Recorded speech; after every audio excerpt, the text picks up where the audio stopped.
আলাইকুম ওয়া রাহমাতুল্লাহি ওয়া বারাকাতুহু। আল্লাহ তাআলার দরবারে শুকরিয়া আদায় করে সকলে বলে আলহামদুলিল্লাহ। মহান আল্লাহ পাক রব্বুল আলামিন মাহে রবিউল আউয়াল শরীফের দ্বিতীয় জুমার দিনে জুমার নামাজ আদায় করার উদ্দেশ্যে আল্লাহর ঘর মসজিদ সানি কাবার মধ্যে হাজিরা দেওয়ার তৌফিক দান করেছে। হৃদয়ের গভীর থেকে বলি আলহামদুলিল্লাহ।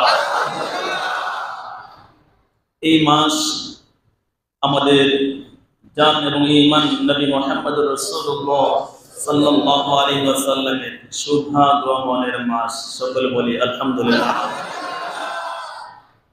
নবীজির বেলাদাত শরীফ, অনেকে জন্ম বলে, আসলে নবীজির ক্ষেত্রে জন্ম ব্যবহার করাটা সৌন্দর্য দেখায় না। সাধারণ মানুষ পৃথিবীতে মার গর্ভ থেকে জন্মগ্রহণ করে নবীজির ক্ষেত্রেও যদি এই শব্দটা ব্যবহার করা হয় একটু দৃষ্টিকটু মনে হয়। যারা ঈমানদার, যাদের অন্তরে নবীজির ভালোবাসা বেশি, তারা এই শব্দটা ব্যবহার করার ক্ষেত্রে মনের মধ্যে একটা বাধা সৃষ্টি করবে। তারা বলবে নবীজির শুভাগমন, কারণ নবীজিকে আল্লাহ পাক 570 খ্রিস্টাব্দে 12 রবিউল আউয়াল শরীফে সোমবার সুবহে সাদিকের সময় পৃথিবীতে পাঠিয়েছেন। এই মানে এই নয় আল্লাহ পাক সেই সময় নবীজিকে সৃষ্টি করেছেন, না না, নবীজিকে আল্লাহ পাক রব্বুল আলামিন সমগ্র সৃষ্টির শুরুতে নবীজিকে সৃষ্টি করেছেন। জোরে বলে সুবহানাল্লাহ। একজন বিশেষ মেহমান আপনার বাড়িতে আসবে, এটাকে বলি তার আগমন। এই মানে এই নয় তিনি মাত্র পৃথিবী থেকে এসেছেন, এসেই আপনার বাড়িতে এসেছেন। তার জন্ম আরো অনেক আগে। তিনি বড় হয়েছেন, সম্মানে অধিষ্ঠিত হয়েছেন, বিভিন্ন ডিগ্রি অর্জন করেছেন। তিনি তার কার্যকলাপের মাঝে নিজেকে এমন ভাবে তৈরি করেছেন যার কারণে আপনার বাড়িতে অতিথি হিসাবে আসতেছেন, প্রধান অতিথি হিসাবে আসতেছেন, শুভাগমন করতেছেন।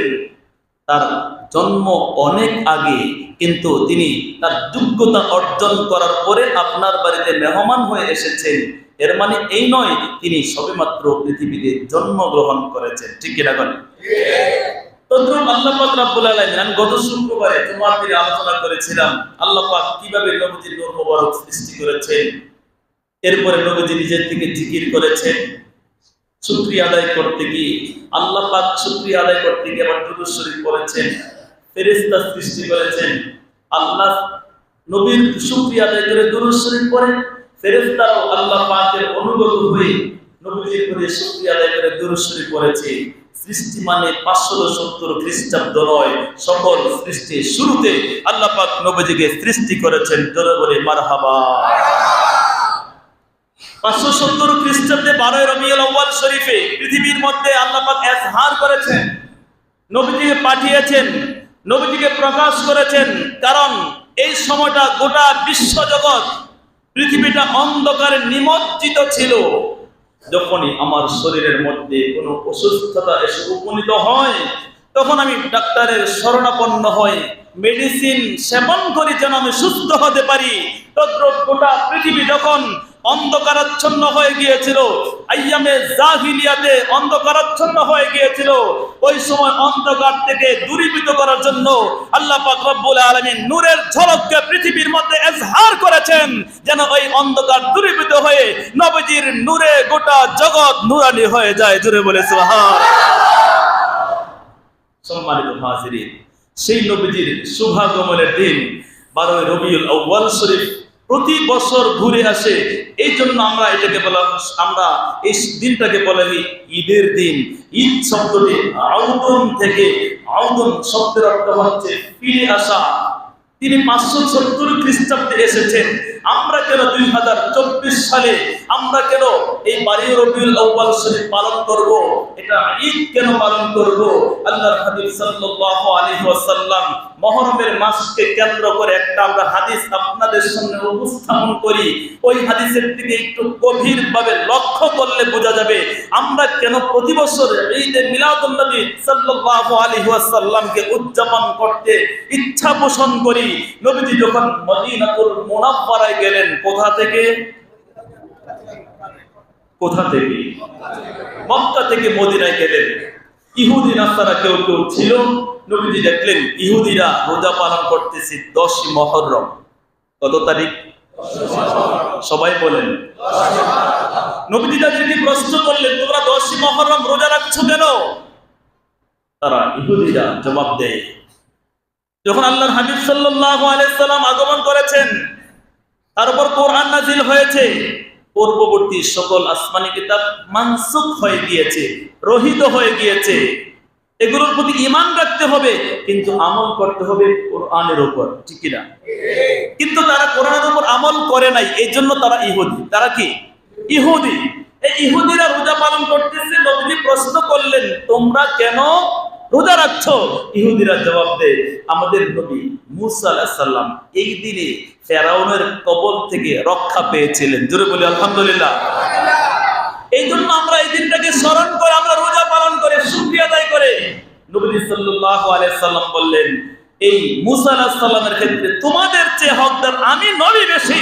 এজন্য নবী সাহাবায়ে কেরামদেরকে ঘোষণা দিয়ে দিলেন, তারা 10 মুহররম রোজা পালন করে, হে আমার সাহাবীরা, তোমরা এখন থেকে 10 মুহররম রোজা রাখবে। সুবহানাল্লাহ। এটা সুন্নাত। এটা কি? নবীজি নির্দেশ করেছেন। এটা শুধু নবীজি যে বছর মদিনাতুল মুনাওয়ারায় হিজরত করেছেন হিজরি প্রথম সালে নয়, এটা কিয়ামত পর্যন্ত যত ঈমানদার থাকবে প্রত্যেকের জন্য 10 মুহররম রোজা পালন করা সুন্নাত। জোরে বলি মারহাবা। তার সাথে হাদিসের একটা অংশ রয়েছে, নবীজি বলেছেন, তোমরা একটা পালন করলে ইহুদি নাসারাদের অনুসরণ করে যায়, ঠিক কি না? এই জন্য তোমরা একটা নয়, তোমরা রোজা পালন করবে কয়টা? 10 মুহররমের আগে একটা অথবা পরে একটা, 9-10 অথবা 10-11। এখন নবীজি কিন্তু শুধুমাত্র হিজরি প্রথম সাল যখন মক্কা থেকে মদিনায় হিজরত করেছেন সেই দিনই রোজা পালন করতে বলেন নাই, এটা প্রতি বছর পালন করতে বলেছেন। এই জন্য এই শব্দটা হচ্ছে ফিরে আসা। আউদুন শব্দের অর্থ ফিরে আসা। ওই বছরের পরে আবার যখন মুহররম আসবে, সাহাবায়ে কেরামগণ রোজা পালন করবে, ঈমানদারের রোজা পালন করবে, আবার দ্বিতীয় হিজরি, তৃতীয়, চতুর্থ, পঞ্চম, ষষ্ঠ, সপ্তম, এইভাবে কিয়ামত পর্যন্ত প্রতি বছর মুহররম মাসে রোজা পালন করার বিধান আছে না নাই?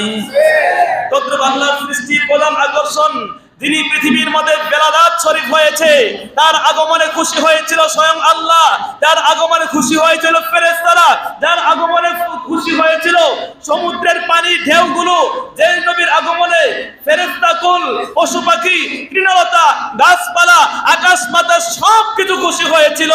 সেই দিন পালন করতে আমরা ঈমানদার মুসলমানেরা রাজি আছি না নাই? আরো জোরে বলেন, আছে না নাই? সেই নবীর আগমনের দিন হচ্ছে পবিত্র ঈদে মিলাদুন নবী সাল্লাল্লাহু আলাইহি ওয়াসাল্লাম। বর্তমান প্রেক্ষাপটে ইসলামী ফাউন্ডেশন কর্তৃক যখন 16 সেপ্টেম্বর ঈদে মিলাদুন নবী সাল্লাল্লাহু আলাইহি ওয়াসাল্লাম উদযাপনের ঘোষণা আসলো, প্রতি বছর ছিল পবিত্র ঈদে মিলাদুন নবী সাল্লাল্লাহু আলাইহি ওয়াসাল্লাম। এই বছর কেন যেন তারা সুযোগ পেয়ে গেল, ঈদ শব্দটাকে কেটে দিল, শুধু পবিত্র মিলাদুন নবী সাল্লাল্লাহু আলাইহি ওয়াসাল্লাম লিখে একটা বিবৃতি দিয়ে দিল। পরবর্তী সুন্নি মানা আশিক রাসূল যারা ছিলেন তারা এটা প্রতিবাদ করার কারণে পরবর্তী তারা বাধ্য হয়েছে এই ঈদে মিলাদুন নবী শব্দটার সাথে ঈদ শব্দটাকে ব্যবহার করতে। জোরে বলি মারহাবা।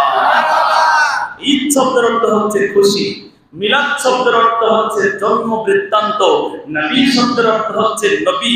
সুতরাং ঈদে মিলাদুন নবী এর অর্থ হচ্ছে নবীজির আগমনের খুশি।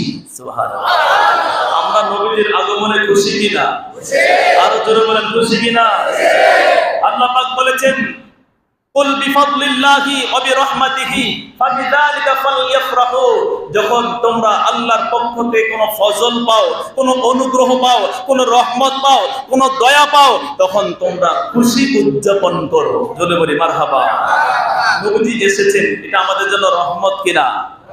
আল্লাহ পাক নিজেই বলেছেন, ওমা আরসালনাকা ইল্লা রাহমাতাল লিল আলামিন। হে নবী, আমি আপনাকে পাঠাই নাই, ইল্লা তবে পাঠিয়েছি রাহমাতাল লিল আলামিন। আমি আপনাকে অন্য কিছু করে পাঠাই নাই, তবে পাঠিয়েছি বিশ্ববাসীর জন্য রহমত হিসাবে।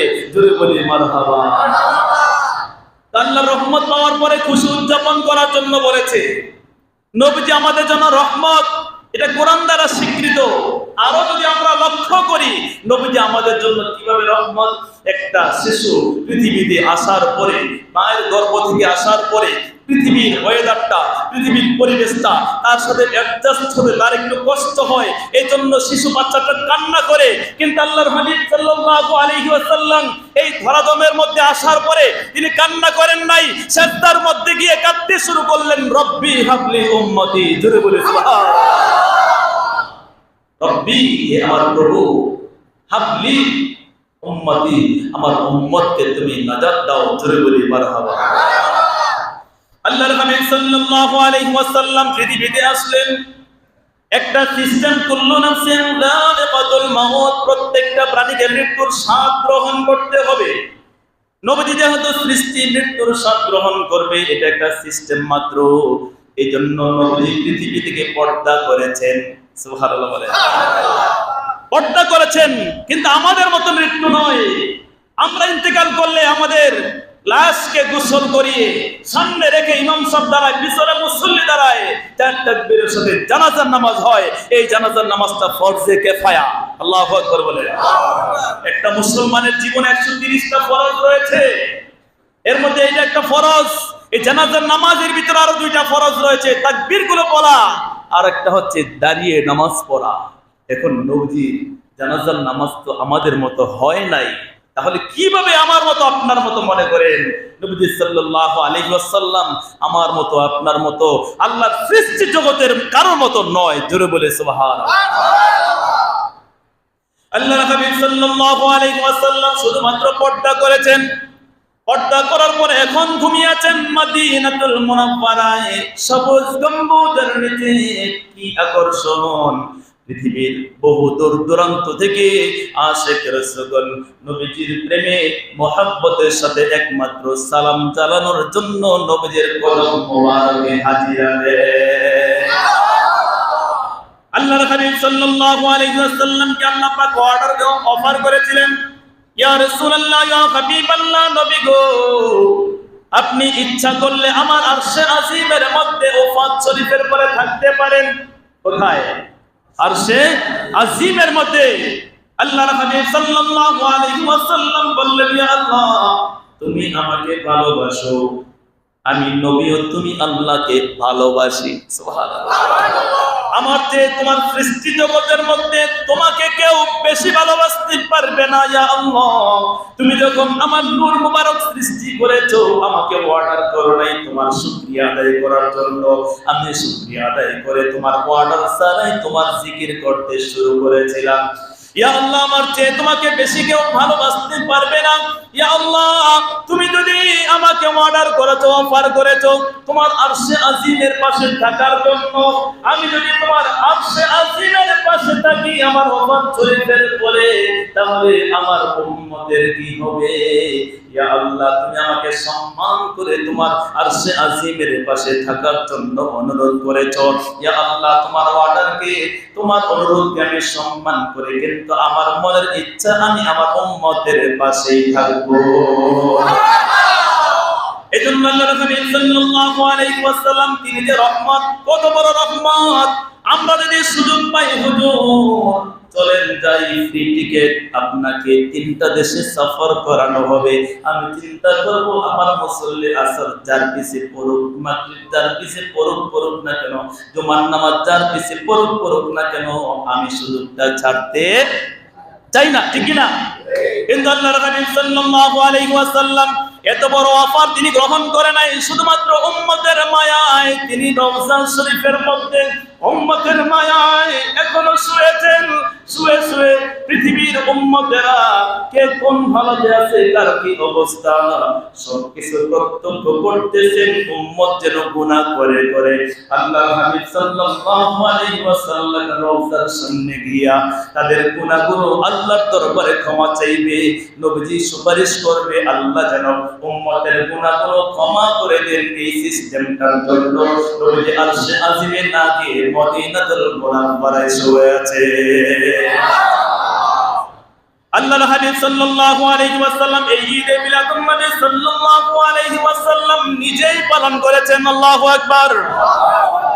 হাদিসটা আপনারা সকলেই জানেন, তারপরে একটু খেয়াল করে দেই। নবীজি প্রতি সোমবার এবং বৃহস্পতিবার 2 দিন রোজা রাখতেন। সপ্তাহে কয় দিন? আপনারা তো জানেন হাদিসটা, তারপরে বলতেছি কেন রাখতেন। সাহাবায়ে কেরামগণ আরজ করলেন, ইয়া রাসূলুল্লাহ, ইয়া হাবিবাল্লাহ, নবী গো, আপনি সোমবার এবং বৃহস্পতিবার রোজা রাখেন, কারণটা কি? নবীজি বললেন, প্রতি সোমবার এবং বৃহস্পতিবার বান্দার আমলনামাগুলো আল্লাহর দরবারে পৌঁছায়। আমি চাই আমার আমলনামাগুলো আল্লাহর দরবারে যেন আমি রোজা রাখা অবস্থায় পৌঁছে। এই জন্য সোমবার এবং বৃহস্পতিবার আমি রোজা রাখি। শুধু তাই নয়, তোমরা জেনে রাখো, আমি যে সোমবার দিন রোজা রাখি এর পেছনে আরেকটা যৌক্তিকতা আছে, আরেকটা কারণ আছে। ইয়া রাসূলুল্লাহ, সেই কারণটা কি? নবীজি বললেন, আমি এই সোমবার দিন পৃথিবীর মধ্যে আমার শুভাগমন হয়েছে, পৃথিবীর মধ্যে আমার এজহার হয়েছে। এই অন্ধকারাচ্ছন্ন পৃথিবীটাকে আলো দেওয়ার জন্য আল্লাহ পাক রব্বুল আলামিন আমাকে পৃথিবীর মধ্যে পাঠিয়েছে। এই জন্য আমি আমার শুভাগমনের দিনটার সম্মান করে আমি সোমবারে রোজা রাখি। নবীজি নিজে নিজের আগমনের দিন রোজা রেখেছে।